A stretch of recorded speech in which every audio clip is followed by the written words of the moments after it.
Boa noite, veja no Brasil TV desta sexta-feira, 16 de agosto. Avião da FAB chega a Cascavel, no Paraná, com mais 12 vítimas da tragédia aérea em Vinhedo. Cuiabá, em Mato Grosso, bate recorde de calor com 41 graus. E hoje foi uma das cidades mais quentes do Brasil. Em Foz do Iguaçu, no Paraná, vinho e azeite apreendidos nas fronteiras com Paraguai e Argentina são transformados em sabão e vela. E ainda, fim de semana de oportunidade para mudar de vida. Domingo tem o Concurso Nacional Unificado, que também é conhecido como o Enem dos concursos. É agora, no Brasil TV.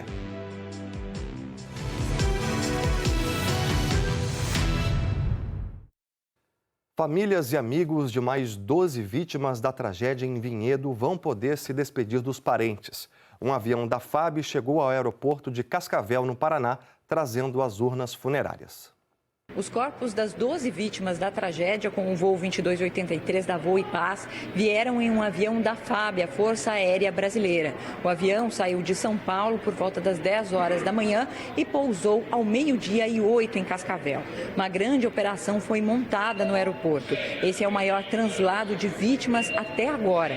Carros funerários de Cascavel e cidades da região vieram para transportar os corpos para as despedidas. A Polícia Militar e a Autarquia de Trânsito acompanham o desembarque e a Polícia Rodoviária Federal auxilia na escolta pela rodovia. O desembarque parou o aeroporto de Cascavel e comove muita gente que acompanha. É mais uma cena de muita tristeza envolvendo essa tragédia que mobilizou Cascavel, o nosso estado e o Brasil. Entre as vítimas que chegaram hoje estão médicos, professores e estudantes. Todos os corpos dessa tragédia já foram identificados e isso mobilizou o trabalho no IML de São Paulo para a liberação. Das 62 vítimas da tragédia, 35 são do Paraná. Ainda faltam chegar a Cascavel pelo menos 3 corpos. Os corpos de 3 venezuelanos devem ir para a Venezuela. Das 62 vítimas dessa tragédia, 35 são aqui do Paraná. Ainda faltam chegar a Cascavel pelo menos 2 corpos e ainda de um morador aqui da região. Os corpos da família venezuelana, que são 3 vítimas dessa tragédia, devem ser encaminhados para a Venezuela. Ontem, no fim da manhã, chegaram a Cascavel outros 3 corpos e à tarde, em um voo comercial da Latam, também 3 corpos desembarcaram aqui no aeroporto de Cascavel.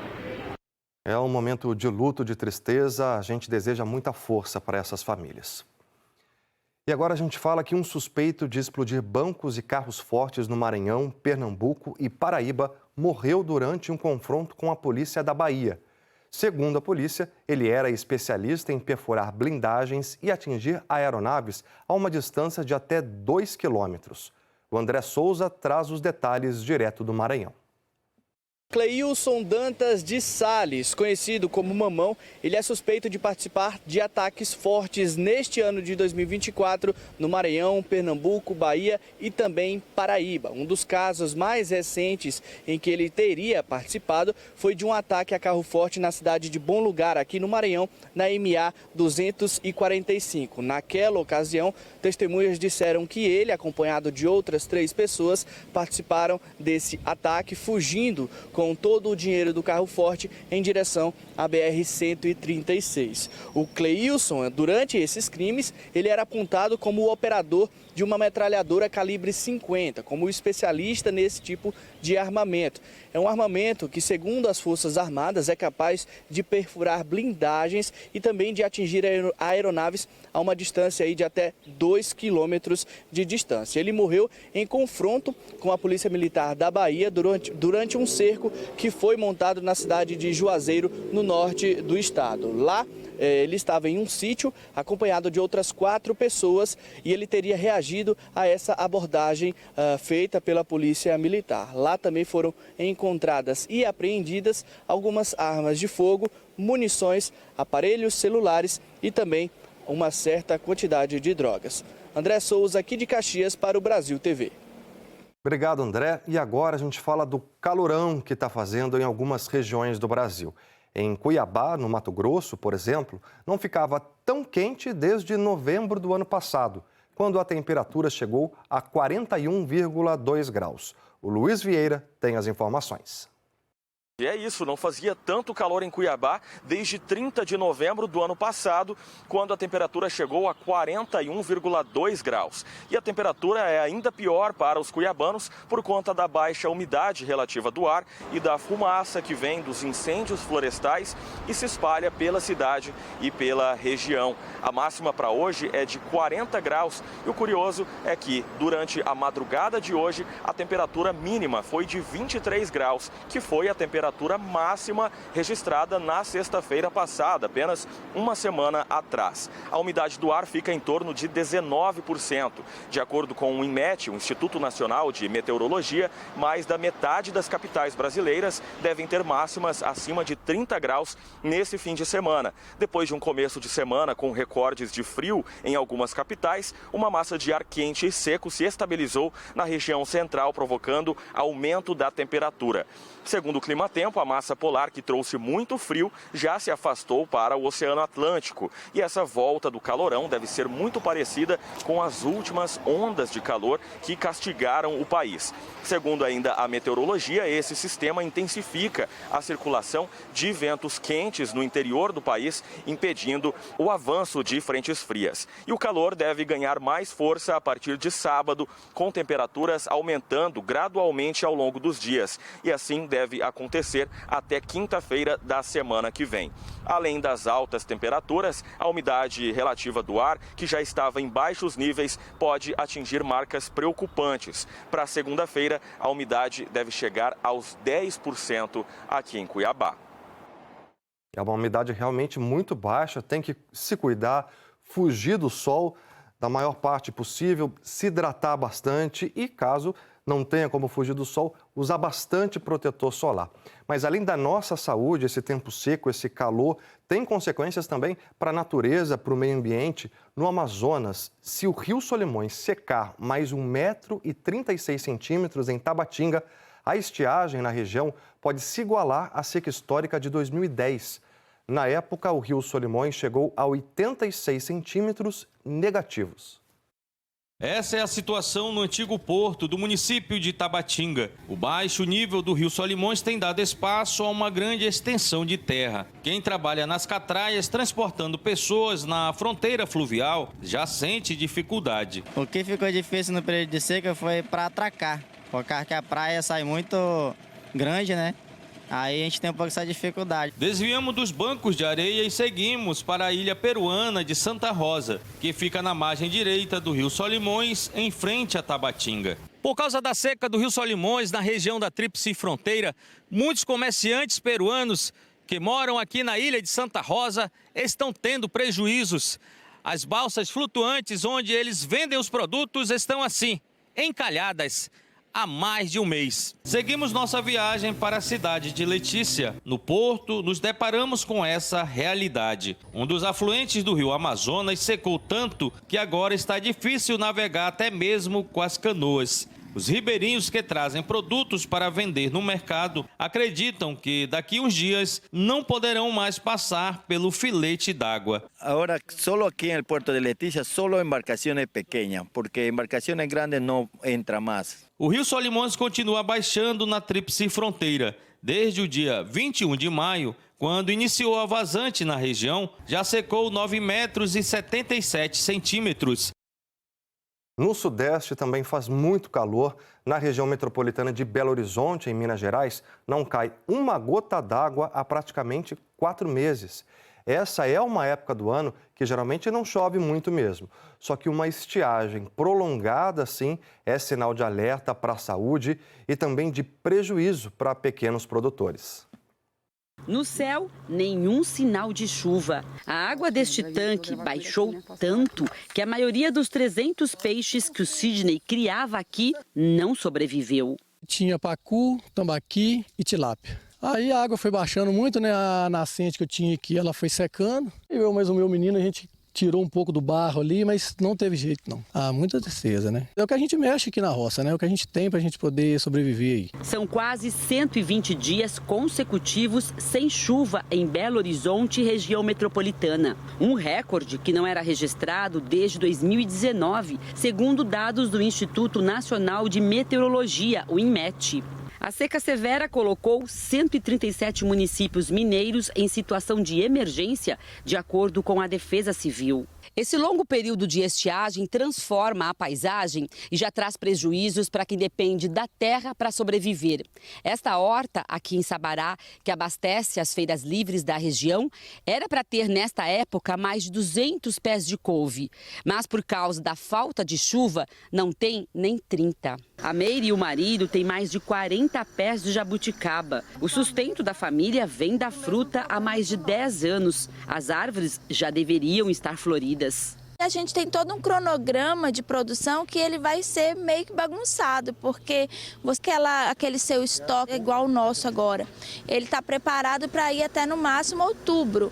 Se não chover daqui até lá, a gente vai ficar sem matéria-prima para a indústria, para a produção dos derivados. Esse ano a gente teve que fazer um investimento que não estava no cronograma nosso. Teve que comprar caixa d'água, tubulações, para fazer irrigação para ver se a jabuticaba vem esse ano. A gente fica triste em ver essa seca, né? Sem folhas, sem a flor, para produzir a fruta e esse é o nosso sustento. Este especialista lembra que as mudanças climáticas podem afetar ainda mais os pequenos produtores, que precisam se adaptar. A cada dia nós precisamos ter mais planejamento, adequação às tecnologias, utilizar a irrigação quando possível e tentar, de forma agronomicamente correta, né, de forma sustentável, produzir alimentos seguros, nos adequando às novas realidades. Não se pode produzir mais, seja em grandes propriedades ou pequenas propriedades, principalmente na agricultura familiar, como se produzia há 20, 30 anos. E agora a gente vai até Porto Alegre, no Rio Grande do Sul, porque 9 dos 13 itens da cesta básica tiveram queda no preço no mês de julho. A reportagem de hoje sobre cesta básica começa falando do tomate. Não é novidade, né? Mas dessa vez ele não tem nada de vilão. Pelo contrário, está no topo do ranking dos 9 itens que tiveram redução de preço em julho. Pelo levantamento do Diese, a queda foi de 31%. A lista dos produtos que baixaram de preço segue com a banana, o feijão e o pão, que também tiveram quedas significativas. Preocupado com a saúde, o seu Bonifácio abusa de legumes e verduras e leva mais quando eles estão em conta. Eu normalmente, tomate é salada, brigando com peso, e agora também é repolho. Então tem que estar mais ou menos cuidando. É colesterol, triglicerídeo. 4 produtos aumentaram de preço. A batata foi a que mais subiu. Depois aparece o café, o arroz e a carne. Como eu cozinho, eu já me programo. Vou comprar isso para amanhã ou isso para depois da manhã. É o meu programa. E a gente sempre procura o menor preço, não tem dúvida. Eu não vou na marca, eu vou no menor preço. A pesquisa mostrou que a cesta básica da capital custou R$ 769 em julho, quase 4,5% a menos que no mês anterior. Já a variação dos últimos 12 meses também foi negativa, pouco menos de 1%. Os primeiros meses do ano eles foram marcados por forte instabilidade climática, né, pelo El Niño, depois veio a enchente. E com a melhora do clima, né, nesse último período, nós tivemos aí uma redução significativa do preço dos alimentos, né, principalmente os produtos in natura. Os alimentos eles seguem sob controle, né, então há uma previsão da Conab de que a safra gaúcha seja 35% maior em 2024 e também um aumento da área plantada, né. Então todo esse cenário ajudará na maior disponibilidade de produtos e oferta desses itens, que ajuda na redução dos preços. Em Foz do Iguaçu, no Paraná, vinho e azeite apreendidos nas fronteiras com o Paraguai e com a Argentina estão virando sabão e vela. A fórmula não é nada convencional. É feita com uma mistura de azeite e vinho. Ingredientes mais caros que o próprio sabão, mas que, se não fossem usados desta forma, teriam que ser descartados. E a gente primeiro faz uma análise do óleo, né? Porque daí a gente precisa saber o que é esse óleo. As análises que a gente fez de cromatografia, a gente viu que era uma mistura de vários óleos, de soja, girassol e um pouquinho de azeite de oliva em menor proporção. A gente sabe que esse óleo ele não é apto para consumo humano. O trabalho é feito por pesquisadores da UNILA, a Universidade Federal da Integração Latino-Americana. De janeiro até agora, cerca de 350 litros de vinho e azeite adulterado, apreendidos pela Receita Federal, foram transformados em sabão. Velas também começaram a ser produzidas. As barras não têm cheiro e nem a cor roxa, característica do vinho. A gente faz vários testes de qualidade, né? Então a gente faz testes de pH, todos os testes da Anvisa, que a Anvisa pede, a gente está fazendo. Por enquanto, a produção aqui do laboratório é usada apenas para limpeza na própria instituição. Em breve, o objetivo é fornecer esse material para famílias de baixa renda. E olha, matéria-prima para a produção não vai faltar. Vinho e azeite falsificado estão entre os itens mais apreendidos na fronteira do Brasil com a Argentina. De janeiro de 2019 até junho de 2023, a Receita Federal apreendeu em Foz do Iguaçu quase 160 mil garrafas de vinho. A lei permite o leilão dessas bebidas, mas quem arremata precisa fazer um laudo que ateste a qualidade. O que nem sempre é uma tarefa simples, já que na maioria das vezes os lotes são diferentes. No caso do azeite, as apreensões de 2021 até novembro do ano passado somam quase 27.500 unidades. Análises feitas pelo Ministério da Agricultura confirmaram a falsificação na maioria dos lotes, por isso não podem ser doados ou leiloados para o consumo. E são produtos falsificados, né? Então eles não têm um processo de qualidade, uma verificação da qualidade eficiente. Então, quando a gente faz o reaproveitamento desse, transforma no novo produto, a gente tem a possibilidade de transformar algo que era um resíduo, que ia ser descartado e poderia ser um passivo ambiental, em um produto que vai ter uma utilidade pública, né? Veja a seguir, IBGE divulga pesquisa sobre acesso à tecnologia no Brasil e a zona rural está cada vez mais conectada. E também, domingo é Dia Nacional do Estagiário, data para lembrar da importância de dar oportunidade para quem está começando na carreira. É daqui a pouco.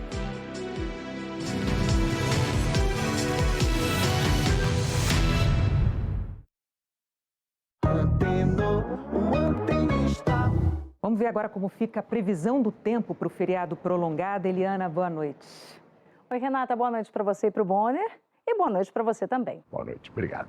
Todo dia eu espero esse momento da previsão do tempo no Jornal Nacional. Não dá mais para sair de casa sem saber como é que vai ficar o clima. Que, aliás, anda super estranho, né? Agora, pensa só. Se sua televisão perde o sinal bem nessa hora e você fica sem saber se vai chover no feriadão que você planejou de ir à praia, não dá, né? Mas, se você ainda não trocou a sua antena parabólica antiga pela nova, a digital, você vai perder essa e muitas outras informações do jornalismo da Globo. Eu tô avisando e não é de hoje. Amanhã o dia começa frio no Centro-Sul, com 8 graus em Curitiba e 11 em Belo Horizonte. Aí, ó, pega o casaquinho. 24 graus em Florianópolis e 26 em Vitória. Outro dia, eu tirei as roupas do varal no maior sol e quando chegou a tarde, sabe o que aconteceu? Choveu. O Jornal Nacional avisou. E você aí, tá confiando no sinal que a sua parabólica analógica tá mandando para sua casa? Ou ela já começou a pedir socorro e tá dando interferências e imagem ruim? Isso tá acontecendo mesmo, gente. É que tá chegando uma nova geração de internet móvel no Brasil, o 5G. Ela usa a mesma banda que a antena parabólica antiga usa para mandar o sinal para sua TV de casa. Por isso que eu tô avisando e não é de hoje. Todo mundo que tem antena parabólica furadinha vai precisar trocar essa antena pela nova, a digital. Olha aqui, como é que ela é? Bem menor que a que você tem aí. Eu sei. Você tá aí se perguntando se ela é confiável. Gente, ela é super confiável. Essa antena manda o sinal para sua TV por uma banda novinha. E, apesar dela ser digital, ela chega em qualquer aparelho de TV. Ela também chega em lugares que muitas TVs que hoje funcionam pela internet não chegam. Se você mora na área rural, por exemplo, pode ficar tranquilo que ela funciona aí. E ainda tem recursos de acessibilidade como audiodescrição. conexão, por exemplo. Na hora de instalar, ela continua do lado de fora da casa, de preferência em um local alto, tipo um telhado ou uma laje. Mas quem vai saber tudo sobre isso é um colega meu, o antenista da sua região. Ele vai olhar bem ao redor para não colocar a sua antena nova perto de árvores ou obstáculos que impeçam a comunicação com o satélite. Satélite?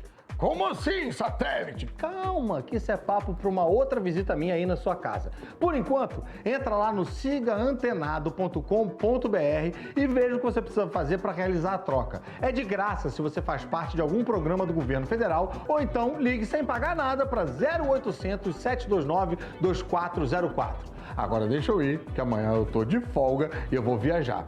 E pelo jeito, preciso reforçar a roupa de frio. Ligue grátis para esse número ou acesse o site. Troca de antena não tem problema. Uma campanha da TV Globo.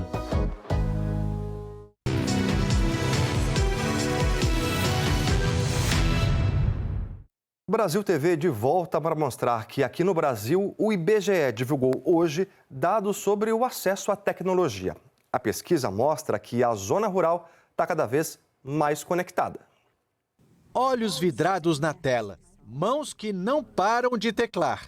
E o bate-papo, às vezes, é com essa bolinha preta. Qual a temperatura de hoje? No momento, está fazendo 22 graus Celsius. A Isadora, que tem 13 anos, passa boa parte do dia em casa, mergulhada em vídeos, mensagens e redes sociais. Eu chego da escola e já vou mexer no telefone, no notebook, vejo uma série na TV. O uso da internet por crianças e adolescentes na faixa de 10 a 13 anos passou de 77,5% para mais de 84% no ano passado. É tanta tecnologia que alguns pais acabam recorrendo a estratégias para limitar o uso desses aparelhos. A Isadora, por exemplo, tem mais de 2 semanas que não tem a menor ideia de onde a mãe dela esconde o celular. Será que a gente pode revelar esse segredo? Agora pode. Onde é que tá? Tá bem pertinho, tá aqui. Eu escondi aqui o aparelho celular. Olha aí, que legal. E por que você fez isso? O rendimento dela escolar no último bimestre caiu um pouco e eu atribuí isso ao uso excessivo da internet. Então, até o próximo bimestre, em que o rendimento dela possa subir um pouquinho, ela se dedicar mais ao estudo, o celular está restrito durante a semana. A preocupação da Viviane reflete o acesso cada vez maior que brasileiros de todas as idades vêm tendo a dispositivos inteligentes, TVs, telefones e serviços pagos de streaming, que já estão em 42% dos domicílios. Números da pesquisa também mostram que estamos perto da universalização da internet no país. No ano passado, a web era utilizada em 92,5% dos domicílios. E o celular é o principal meio de acesso. Você tem, a princípio, uma democratização do acesso à informação. Essa possibilidade, ela existe, ela é criada.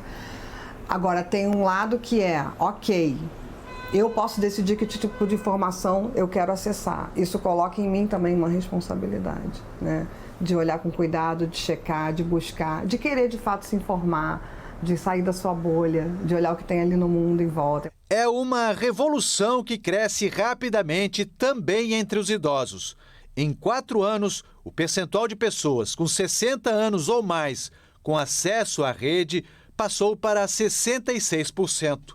O telefone fixo, que já foi considerado um luxo para essa geração, hoje está em menos de 10% das casas.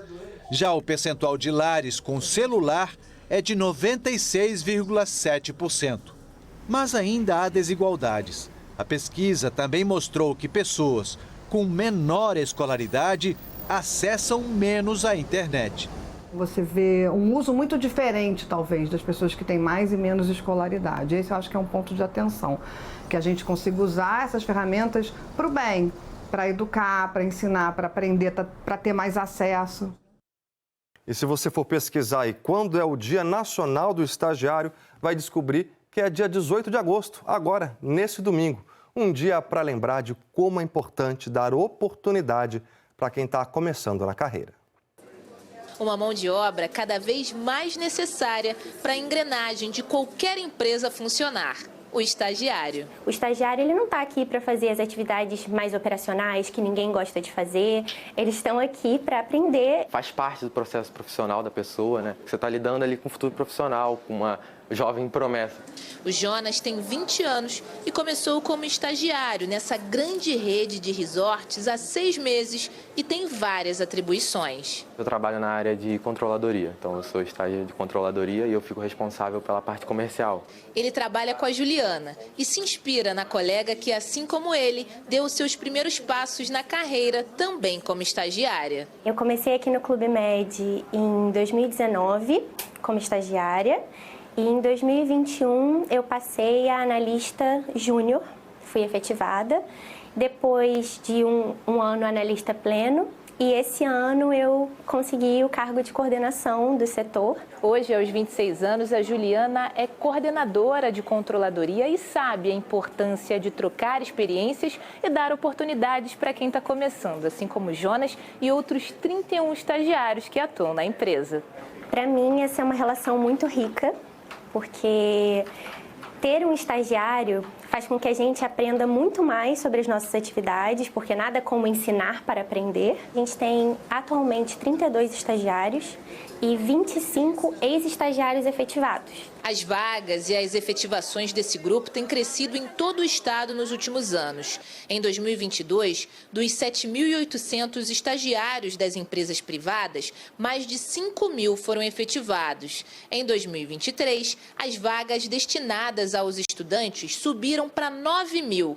Mais de 6.500 assinaram a carteira de trabalho. Até agosto de 2024, 3.700 estagiários já foram contratados. Mas a expectativa é que esse número passe para 7.500 até o final do ano. A cultura do estágio vem se espalhando no estado do Rio de Janeiro fortemente. A gente percebe que as empresas querem descobrir e formar novos talentos. Segundo o Centro de Integração Empresa-Escola, o CIEE, entre as áreas de atuação que mais contrataram estagiários no primeiro semestre desse ano estão as empresas de ciências contábeis. No dia 18 de agosto é comemorado o Dia do Estagiário, dia que o Jonas quer comemorar pela última vez, já que a expectativa é grande para uma futura contratação. Eu espero alcançar, assim, com muito esforço, né? Estudo, alcançar essa vaga um dia. Eu quero a vaga, com certeza. Trabalhar bastante, trabalhar duro, que vai conseguir. E domingo, em todo o Brasil, tem o Concurso Nacional Unificado, que também é conhecido como o Enem dos concursos. O G1 tem uma cobertura completa com as principais informações. Documento original e caneta preta são essenciais para fazer a prova. E tem que ficar atento à hora da prova, por causa da diferença de fuso horário em alguns estados. Boa prova a todos os participantes. O Brasil TV fica por aqui. Outras notícias no Jornal Nacional, às 8h30 da noite, hora de Brasília. Para você, uma excelente noite e um ótimo fim de semana. Tchau, tchau.